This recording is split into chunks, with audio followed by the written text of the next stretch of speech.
Thank you so much for the ability to speak today. I don't have any relevant disclosures.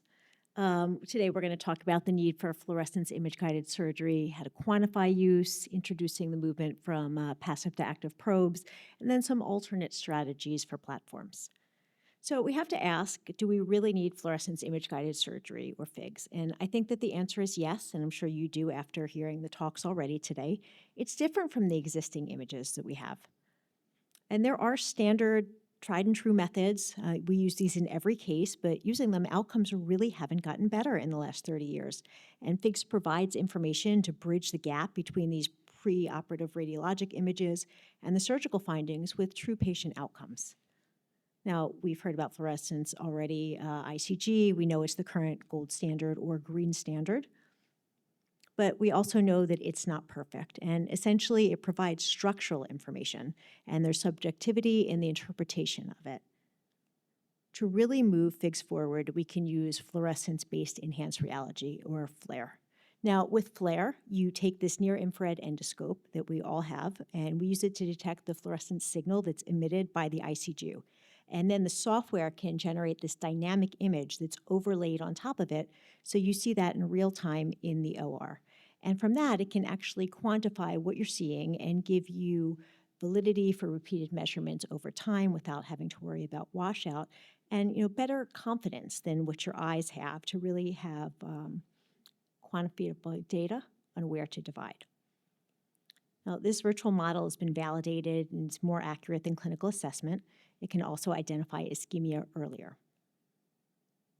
And it helps in things that we can't see. We know that our current assessments look at the serosa and not the mucosa, but the mucosal ischemic zones are actually significantly larger than serosal. So with FLAIR, we can see the arterial blood supply both in the mucosa and the serosa, giving us more safety. We also have algorithms from it that can give us in real time zones that are safe, dangerous, and intermediate for resection.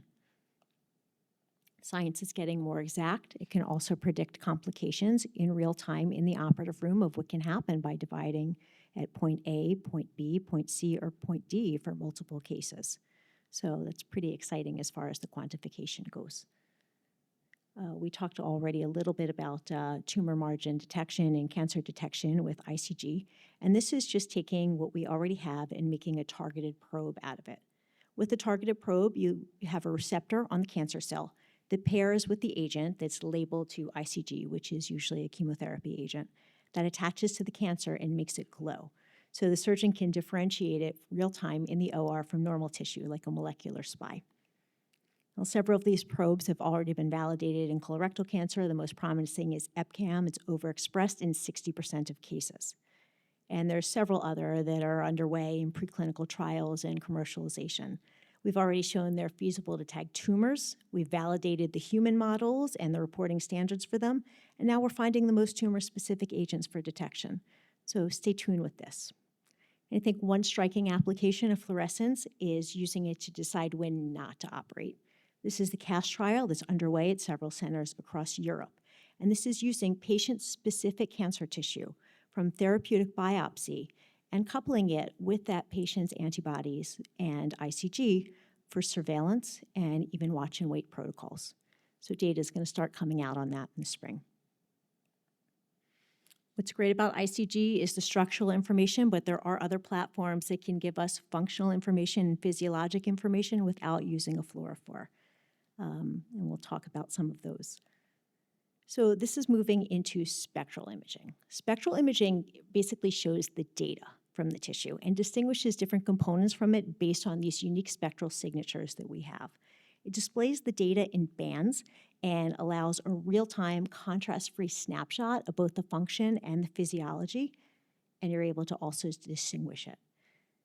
And you can see 3 bands usually with our eyes, red, green, and blue. With multispectral imaging, you can see 10 to 20 of them. And then there's hypospectral where you see hundreds of them. And it's a continuous band. And you get information on each pixel in that. So it's just a multitude of information in real time that can really help distinguish perfusion. So how does this work? You have a specialized camera with a spectroscope. And it creates a heat map that reflects the tissue oxygen saturation. We know that there's strong correlations between that and ischemic biomarkers. Hyperspectral has been shown to be more accurate to intraoperatively quantify blood supply for the anastomosis. And it's also been shown to spare bowel. It's been validated in multiple types of surgery, upper GI, gastric, esophageal, and the applications keep continuing to grow.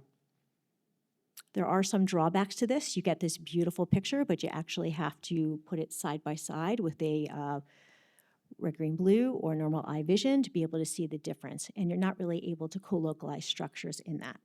So to address that, you can apply the same principle that we did with the fluorescence-enhanced reality to hyperspectral, and this is called hyperspectral enhanced reality, superimposing the images, co-localizing the structure, and this provides not side by side, but on-lay images using all the principles of hyperspectral imaging.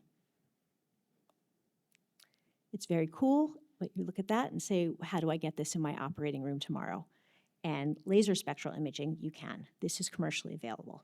So this is another contrast-free technology that's based on scattered light interacting with moving red blood cells, and that gives you a real-time intraoperative visualization of perfusion or perfusion defects. And here's a view of what's happening. The commercial systems that are currently available have both ICG and a laser spectral setting on them. So here you can see the ICG image. These videos always seem longer when you're up here, huh? And then this is the laser spec. So you see both the zone of transition and then the relative perfusion and perfusion defects about it. That's more information that can be valuable.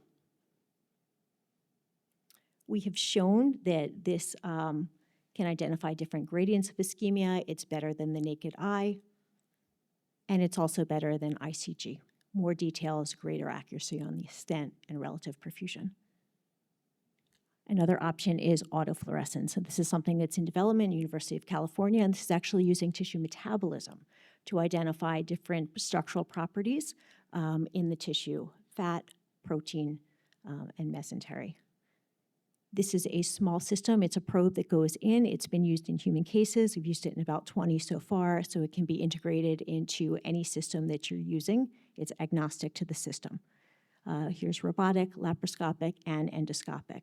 And what happens is there's a false color map that you calibrate with a testing and training set, and it shows you real time. This was a case for cancer, so we're able to distinguish between normal tissue, dysplasia, and frank cancer with the color map that's identified.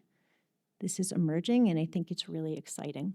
But everything, in essence, is coming down to what Ronan was talking about. It's this ecosphere, where you're pairing the structural information with spectral imaging analysis and AI-powered algorithms to really figure out how to make our patients do better. And I'm just gonna, embarrass him for a second because he does have his first study out. That's the design for how to actually put these things into play in our ORs, enhancing perfusion analysis with artificial intelligence. So this is the future, and it's also now. And as we anticipate the journey, we're going to use fluorescence to help quantify and overcome the subjectivity. There's alternate platforms that you should be aware of with spectrally resolved measures that are contrast-free and working to integrate AI for real-time data-driven guidance. And also, you have to partner across different disciplines. This is not happening in the surgery department. This is happening in biophotonics, in physics, in chemistry.